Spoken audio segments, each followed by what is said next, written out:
fatigue is just an emotionally driven state to try and almost get us to pull the handbrake on. It's kind of saying, Brian, this isn't very nice. It's self-preservation. I've heard about this. Yeah, and so what I think so many times people, in terms of strength and conditioning, everything is meticulously planned and it's like, hey, make sure that, your heart rate is at a certain level and everything. But in a race, all of that goes out the window. Physiologically, your body's gonna go, what? And as a result, your brain's gonna not quite know what to do with it. And I think that's why so often you'll see sometimes someone who's not as fit, but mentally more robust, and they're able to actually have that conversation with their body. And the reason I say conversation is because I know during your Ironman, kind of like when I was swimming in St. Lucia, it was pitch black, it was dark, I was 80k in, and such sensory deprivation, because you can't hear or see anything, that you just listen to your body. And my body was like, oh, Ross, this is horrible, stop.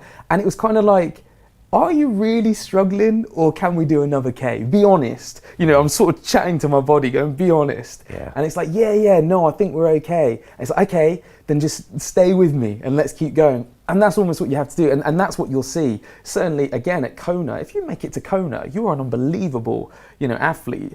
But you see people on the side of the road, pacing strategies, or they've just gone, no, do you know what? I don't want any of this. Yeah. And that's what's going to be amazing. Certainly seeing how you train for this.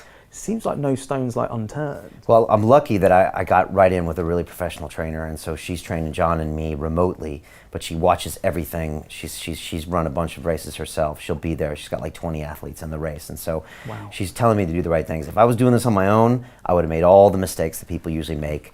Overtrain, probably get out of my aerobic zone, all the stuff that we can talk about that you do, how you prepare for these races. So that, and this whole thing you say about the central nervous theory is interesting, because Dave Goggins was on Rogan recently, and he says, famous quote, most people quit at 40%, which first of all is a great observation about humanity. He's probably not far off. But like, what makes you quit? And I think it's the brain taking all of these factors into play and trying to stop you way before you need to be. Yeah. And it convinces you it's time to stop, even though you know you have the energy, the fortitude, the this, and it's more than just your glycogen goes. Yeah. It's actually this whole game you're playing with your brain. Yeah, right? yeah, it's exactly that. And it's there. It's a primitive mechanism. We have to have it because otherwise you'll run yourself into the ground. You will actually run until your heart explodes. Right. So it is there to just sort of say, hey, just pull the handbrake on, that physiological handbrake. Self-preservation. Your body likes homeostasis. It likes this habitual level where everything's okay. And all of a sudden, approaching your 47th birthday, you're going to say, let's do an Ironman. And your body's going to go, hey, Brian, we were comfortable at our new office. Like, what are you doing? And you need to say, look, like, honestly, it's okay. Let's get through this. And I know it sounds so weird, and the reason it sounds odd listening to myself, because you almost talk to your body like, please get me through this, and I will give you a pizza at the end, and we'll go on holiday, and I won't do anything else stupid.